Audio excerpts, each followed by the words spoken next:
Bem-vindo à planilha de plano, planejamento, programação e periodização da Camon CrossFit para o ano de 2019. Então vamos aqui na coluna A, linha 1, temos o macrociclo 2019. Em seguida a gente vai ter o número do nosso mesociclo, o número do nosso microciclo, que dia que cai a primeira segunda-feira do início da planilha, 25 de março. A nossa planilha começa em 25 de março, porque ela começa após o Open 2019. Unidade de treino, então nessa semana de 25 de março a gente vai ter os treinos 1, 2, 3, 4 e 5, depois na outra semana 6, 7, 8, 9, 10 e assim por diante. Nosso volume, o nosso volume ele vai de 1 a 3, então a gente começa com o volume número 1 aqui no início, após o Open. Depois nossa carga também vai de 1 a 3, então eu vou clicar aqui para a gente entender melhor como é que funciona.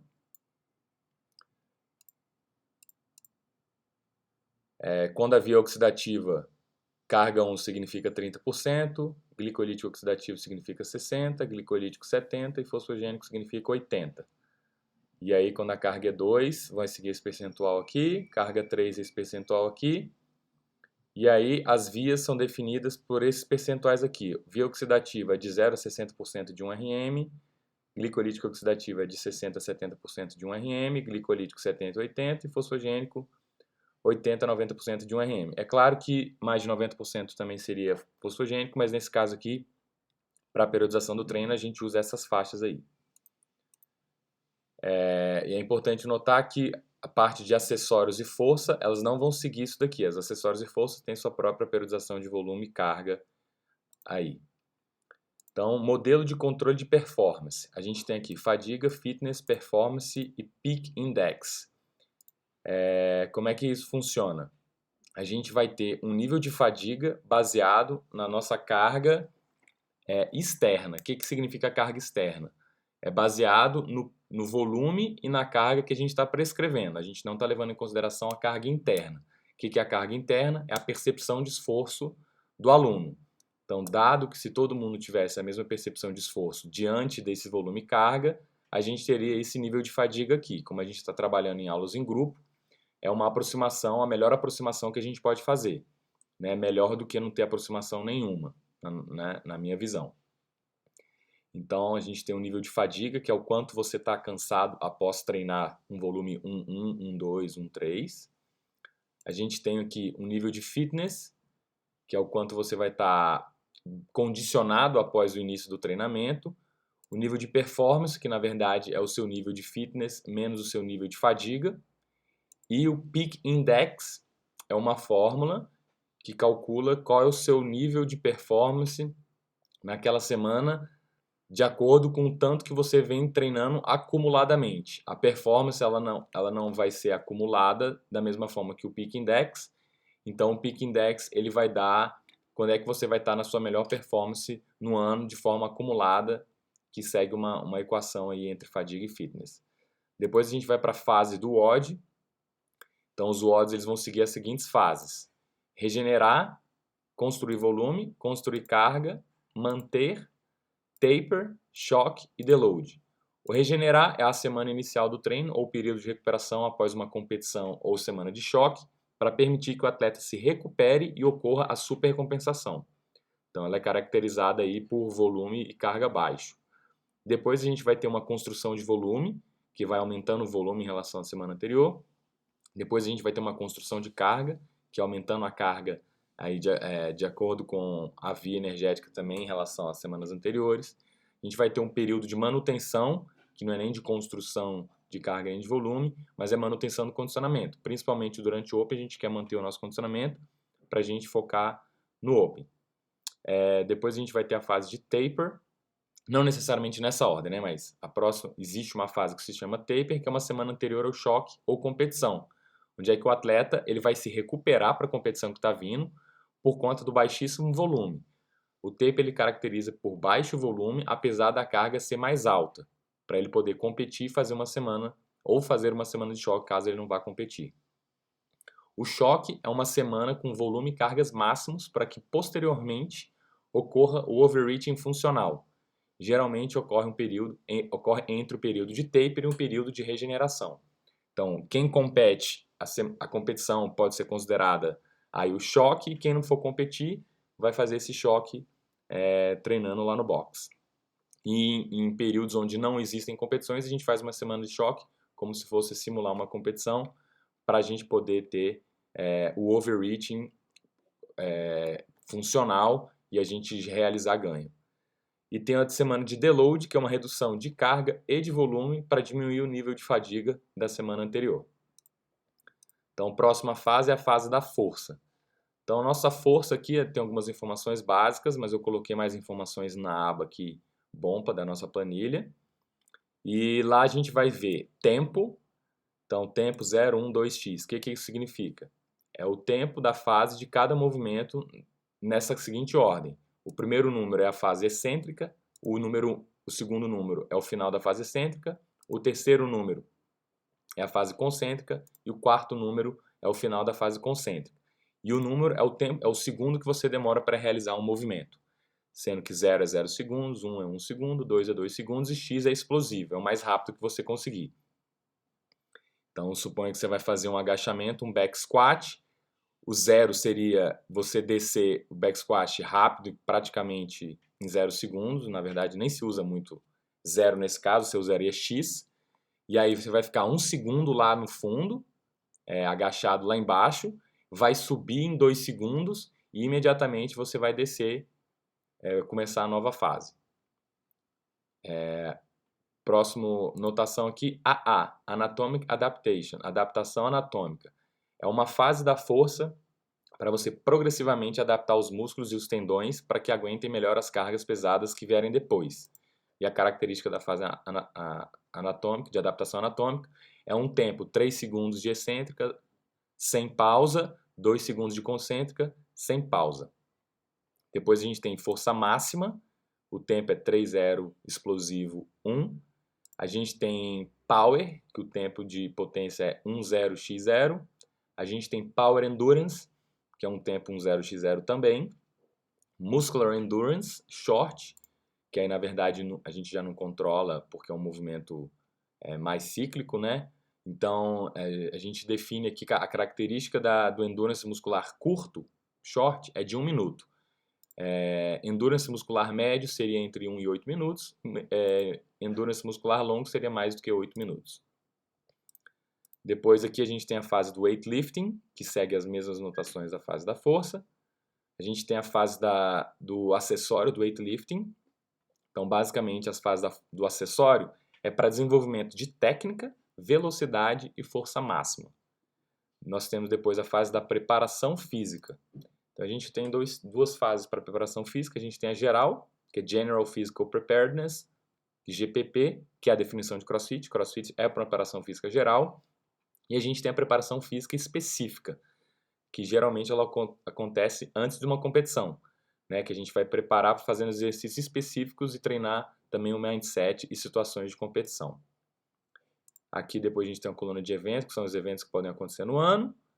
Observações que a gente pode ter em relação àquela semana. Então, por exemplo, no início aqui, incluir movimentos unilaterais nos WODs, uso de dumbbell, kettlebell, devil press, manmaker, VAP unilateral, Toshibari unilateral, dumbbell snatch, dumbbell clean and jerk, farmer's carry, né? Tudo isso é uma característica da adaptação anatômica, usar movimentos unilaterais.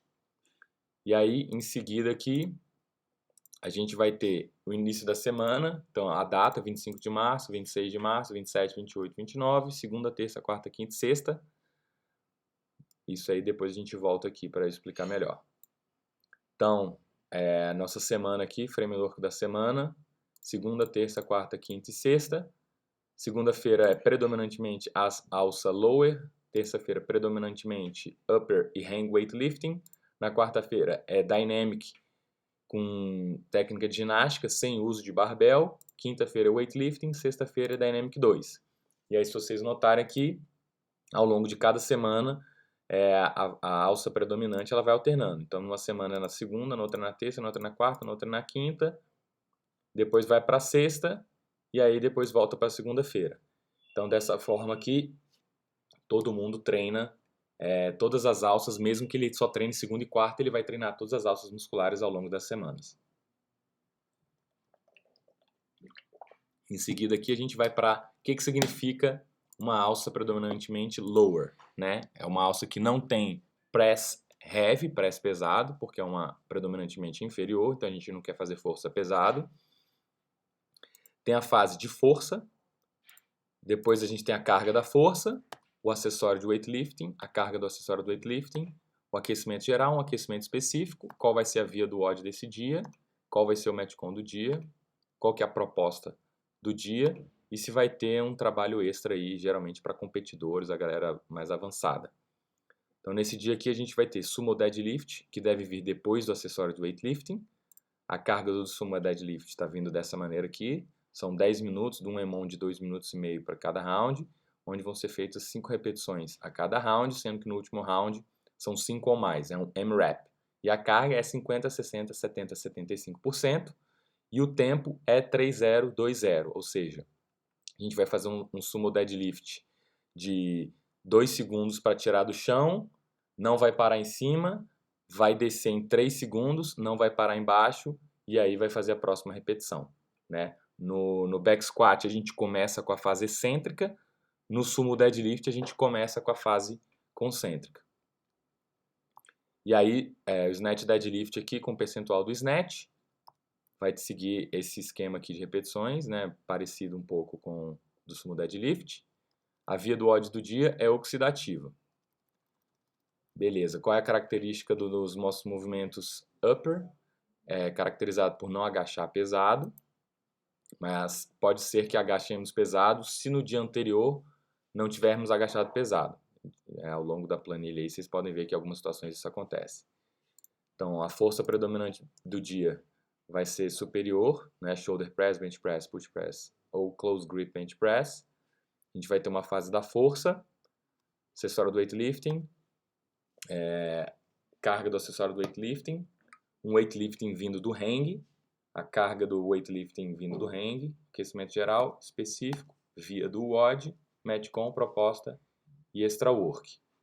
Então segue mais ou menos a mesma lógica do lower aqui. Então tem o movimento, a carga, o movimento, acessório, a carga, o weightlifting do dia, a carga do weightlifting do dia e a via do WOD é glicolítica. Qual vai ser o WOD? A proposta extra work. Então como é que é a característica de um dia de dynamic? A gente vai usar técnica de ginástica e não vai usar barbell nesse dia. Então nos dias de dynamic a gente tem um dia de core.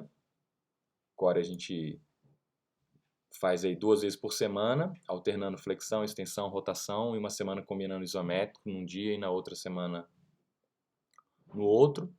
E o core é muito bom para vir nos dias de dynamic, porque nos outros dias já existem outros acessórios. Então fica legal dessa forma. Então aqui a gente tem algumas sugestões de movimentos core isométrico, de flexão, de extensão e de rotação de tronco.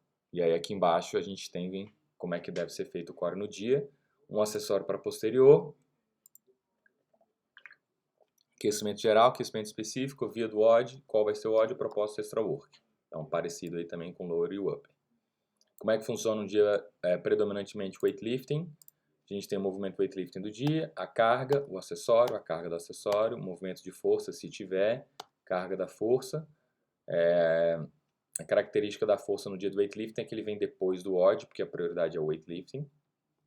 Aquecimento geral específico, a via do WOD, Metcon. Se sobrar tempo no dia, às vezes o weightlifting já toma boa parte da aula, qual é a proposta e o extra work. E aí nós temos também aqui Dynamic 2, vai se vir com uma parte de core, um weightlifting, geralmente aqui é um superior, split jerk, overhead squat, a carga, acessório do weightlifting, a carga do acessório, aquecimento geral, específico, a via do WOD, o WOD, a proposta e o extra work.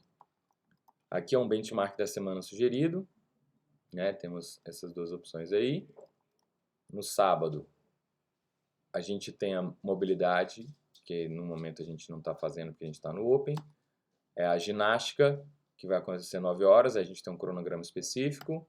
que vai ter na aula das 10 e 11 horas? Tem umas sugestões aqui de benchmark também. O LPO às 11 horas a gente cancelou, então não está tendo mais. Aqui são os testes ginásticos, caso a gente queira prescrever, testes de weightlifting ou powerlifting. E aqui é como é que estão divididas as vias de acordo com a alça muscular predominante. Então, lower nessa semana vai ser oxidativa, upper vai ser glicolítica, dynamic 1 vai ser glicolítico oxidativo, weightlifting vai ser oxidativo e dynamic 2 vai ser glicolítico oxidativo. Notem aí que o lower numa semana vai ser oxidativo, na outra glicolítico oxidativo, depois oxidativo, depois glicolítico oxidativo. O upper, glicolítico oxidativo e oxidativo. Então, cada alça muscular vai ter uma via predominantemente alternada, tanto verticalmente quanto horizontalmente. Dessa forma aí, a gente estimula o corpo de formas diferentes, sistema nervoso, sistema muscular de formas diferentes, alivia, né, então um pouco o estímulo, alterna o estímulo, favorece a recuperação e trabalha estímulos diferentes. E aí a corrida, o remo e o double under, eles seguem vias também alternadas, e cada um vai seguir glicolítico, fosfogênico, glicolítico, oxidativo e oxidativo. O hang weightlifting e o weightlifting dos dias de dynamic também seguem a mesma lógica, ou seja, a gente vai trabalhar sempre todas as vias, as faixas de percentual de carga, né? A gente vai variar desde 40% até 1 RM. Aqui a gente tem a nossa tabela. O que significa ser um volume 1-1 para weightlifting quando não tem jerk, quando é só clean ou snatch. Então, volume 1, carga 1, significa que serão 30 repetições a 40% dentro do WOD na via oxidativa. Se a via do dia for glicolítica oxidativa, serão 18 reps a 60%. Glicolítico seriam 12 reps a 70%. E aí já é no esquema de EMON, não é dentro do WOD, para a gente poder, como está mais pesado, para a gente focar na forma e na carga. Fosfogênico seriam 9 repetições a 80%, nesse esquema de EMON também. E aí quando tem jerk, o volume é um pouquinho reduzido em relação à via oxidativa, aproximadamente 20%, pela questão do ombro ser um músculo menor, então ele fadiga mais rápido, então a gente reduz um pouquinho o volume nesse caso aqui, para ficar proporcional à percepção de esforço, na verdade. Claro que isso não é uma regra, mas foi observado que isso é algo comum na maioria das pessoas, né? Então, próximo aqui, quais são os movimentos de inferior de ginástica? Então, basicamente, a gente tem pistol, movimentos de puxada de ginástica. Então, a gente tem pull-up, chest to bar, rope climb, bar muscle up, ring muscle up, e aí volta para pull-up de novo. Quais são os movimentos de ginástica press? Então, push-up, ring dip, burpee, weighted ring dip, handstand push-up, ring dip. Então, dessa forma aqui, eu sei que eu estou treinando todos os movimentos de tipo de ginástica em cada semana. Movimentos de weightlifting lower com pull, então sumo deadlift high pull, med ball clean. Então, basicamente, são esses dois aí. Então, eu consigo saber com que frequência a gente está fazendo ao longo do ano. Weightlift and lower and press. A gente tem aqui também thruster, push press, basicamente, porque os outros elementos já estão prescritos lá na nossa planilha. E aqui também está pensado basicamente na frequência com que a gente usa isso no CrossFit e também na questão de vias e alças musculares. Nós temos também aqui kettlebell swing, com que frequência a gente vai trabalhar kettlebell. Então, nós temos aqui com quantas vezes por semana a gente vai trabalhar. Remo, então, essa coluna aqui, baseada em qual vai ser a via energética do dia, qual é o volume, qual é a carga, existe uma fórmula aqui que prescreve quantos rounds vão ser de remo, qual é a duração, para a gente tentar entrar na via aí energética proposta do dia. E ainda vem com um aquecimentozinho aqui. A mesma ideia para a corrida, a mesma ideia para o double under. Movimentos plyométricos, então com que frequência a gente faz. Então box jump over, box jump, high box jump. Existe uma ordem aí que a gente vai trabalhar para maximizar os resultados. Movimentos de arremesso, throw. Então, basicamente, aí são os movimentos de wall ball, lunge, então os movimentos de lunge aí com a frequência que a gente faz,